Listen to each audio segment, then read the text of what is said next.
আসসালামু আলাইকুম। ফটোশপের তৃতীয় টিউটোরিয়ালে আপনাদেরকে স্বাগতম। গতদিন আমরা দেখেছিলাম লেয়ার সম্পর্কে কিছু বিশেষ এবং বেসিক ধারণা এবং লেয়ার দিয়ে কিভাবে আসলে কাজ করে সেগুলা আমরা গতদিন একটু দেখেছিলাম। তো লেয়ার বিষয়টা একটু বড়, কারণ লেয়ার সম্পর্কে যদি আপনি না বুঝতে পারেন তাহলে আসলে কাজ করা খুব কঠিন হয়ে যাবে। গতদিন দেখছিলাম আমরা যে লেয়ার গুলা সাজাই, আমরা নেই মানে যে কোনো জায়গায় যেটা যখন নিচ্ছি তখন একটা করে লেয়ার তৈরি হয়ে যাচ্ছে। তো লেয়ার যদি বেশি হয় সেক্ষেত্রে আপনার কাজ করতে সুবিধা হবে। এখন যদি আমি মনে করি যে না, সবগুলো আমি একই লেয়ারে নিয়ে কাজ করতে মানে কাজ করব, তাহলে একটু টাফ হয়ে যাবে, আপনি কাজ করতে পারবেন না।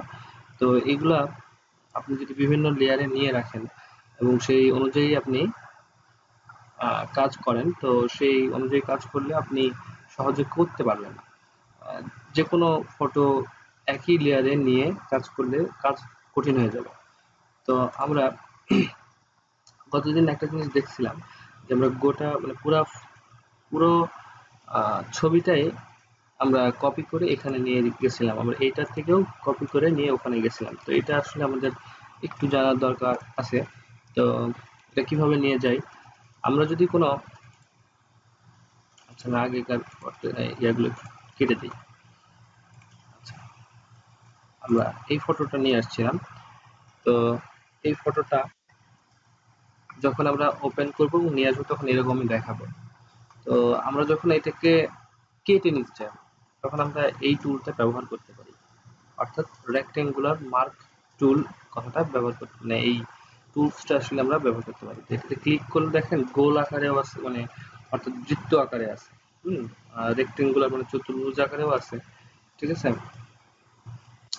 তো আমরা যে কোনো ভাবে এটাকে কাটতে পারি। তো আমরা যদি গোল ভাবে কাটি এটাকে, তাহলে এভাবে নিলেই কি কেটে যাচ্ছে। অর্থাৎ আমি আবার দেখাচ্ছি, যদি আমি এখানে সিলেক্ট করে নেই কোনটা, এটা সিলেক্ট করে নিয়ে আমি মাউসটা নিয়ে আসবো ছবির উপরে, নিয়ে এসে জাস্ট ক্লিক করে মাউসটা বাম সাইডে ক্লিক করে, অর্থাৎ লেফট লেফট কিটা ক্লিক করে আমরা যদি টেনে নিয়ে আসি তাহলেই এই অংশটা সিলেক্ট হয়ে যাবে। তো এখন দেখেন একটু সমস্যা কিন্তু হয়েছে যে আমরা এই মাথার এই অংশটা কিন্তু নিতে পারিনি, তাই না? আর এই অংশটা নিছি, তো আমরা এটাকে কিভাবে মানে আবার প্রথম থেকে করব? আসলে প্রথম থেকে করলেও করতে পারেন, অথবা শুধু এই যে আমরা যখন নিয়ে আসলাম, নিয়ে আসার পরে এটাকে একটু সরায় নিলেই হবে। সরায় নিলেই কি এই অংশটা সিলেক্ট হলো, কিন্তু এই অংশটা তো আমি এখন নিয়ে যেতে পারবো না। দেখেন আমি যদি এটাকে ধরে নিয়ে যেতে চাই এটা সরে যাচ্ছে, কিন্তু আসলে ছবি তো সরতেছে না। ছবি কি সরতেছে? ছবি কিভাবে সরবে? তো ছবিটাকে যখন আমি নিয়ে যেতে যাবো, যে অংশটুকু আমি সিলেক্ট করছি সেই অংশটুকুই শুধু আমি নিয়ে যেতে চাচ্ছি, তাহলে আমাকে মাউসের এই কার্সার বার সিলেক্ট করতে হবে। সিলেক্ট করে আমি এটাকে ধরলে এটা কি হয়ে গেল, কেটে গেল। এখন এই অংশটা আমি আমার ওই জায়গায় নিয়ে যেতে পারি। কিভাবে নিয়ে যাব? এটাকে জাস্ট ধরে আমরা ওই লেয়ারের উপরে মাউস নিয়ে আসবো, অর্থাৎ ওই বারের উপরে, সরি লেয়ার না, বারের উপরে, এগুলা এক একটা বার। তো এই বারের উপরে যদি আমি আহ, নিয়ে আসি আমার মাউসের কার্সারটা, তাহলেই ছবিটা চলে আসবে। তো আমরা একটা জিনিস করলাম যে এখান থেকে, যে এই ছবিটা যে নিয়ে আসলাম, এই ছবিটা তো নষ্ট হয়ে যায়, হয়েছে মনে হচ্ছে, তাই না? যে এটা নিয়ে গেলাম, পিছনে ব্যাকগ্রাউন্ড নীল আসছে, ওই ছবিটা তো নষ্ট হয়ে গেছে। তো আসলে নষ্ট হয়নি, আমরা ছবিটা নষ্ট করিনি। তো কিভাবে আসলে এই ছবিটা এরকমই থাকবে, কিন্তু আমরা যে অংশটা কেটে নিব ঠিক সেই অংশটুকু আমি ওখানে নিয়ে যেতে পারবো। অর্থাৎ আমি ধরেন কথা কথা এই অংশটুকু আমি নিব, এই অংশটুকু নিব, কিন্তু এই যে এর আগে যে কেটে গেল, কেটে যে নিচে নীল রং দেখালো সেটা দেখাবে না। সেটা কিভাবে সম্ভব? তো আমরা এটা সিলেক্ট করে নিব মাউস দিয়ে, এখন দেখেন টান দিলেই নীল বাটনটা দেখাচ্ছে, কন্ট্রোল জেড দিলেই ফেরত যাচ্ছে। যাই হোক, তো আমরা যদি এই জিনিসটাই জাস্ট অল্টার ধরি, আমাদের কিবোর্ডে দেখেন আছে অল্টার,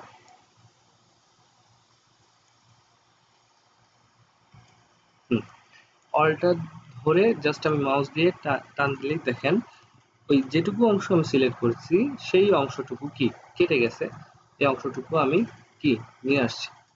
তো এটা কিন্তু অল্টার অল্টার ধরে আমি মাউসটা সিলেক্ট করে নিয়ে কি করছি নিয়ে আসছি, নিয়ে এসে আমি আমার বারে নিয়ে আসলেই এই ফটোতে চলে আসবে, অর্থাৎ এই ব্যাকগ্রাউন্ডে চলে আসবে।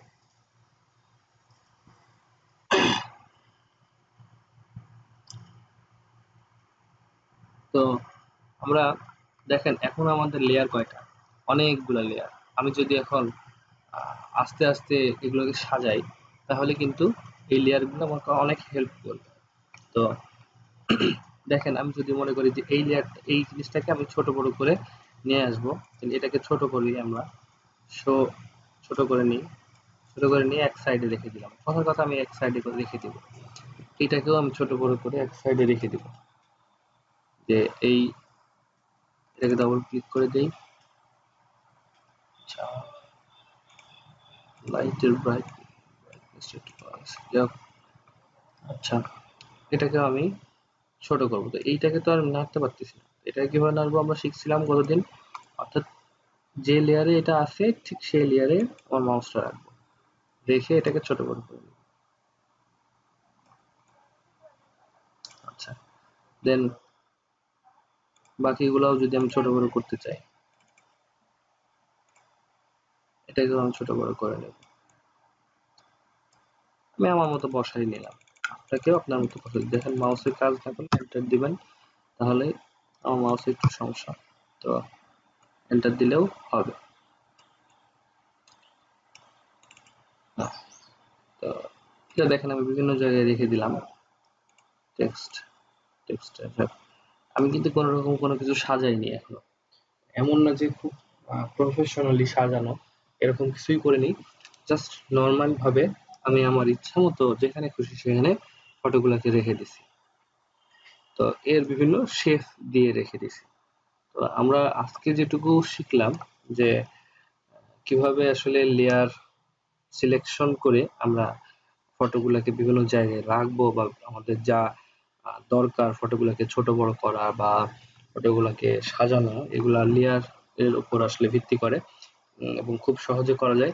আরেকটা জিনিস শিখলাম যে কিভাবে আমরা মার্ক টুল গুলা ইউজ করতে পারি, এখানে যে 4টা মার্ক টুল আছে এই দুইটা আমরা দেখাইলাম, আর বাকি যে দুটো আছে সেম জিনিস, একটা সিঙ্গেল রো আর একটা হচ্ছে সিঙ্গেল কলাম। তো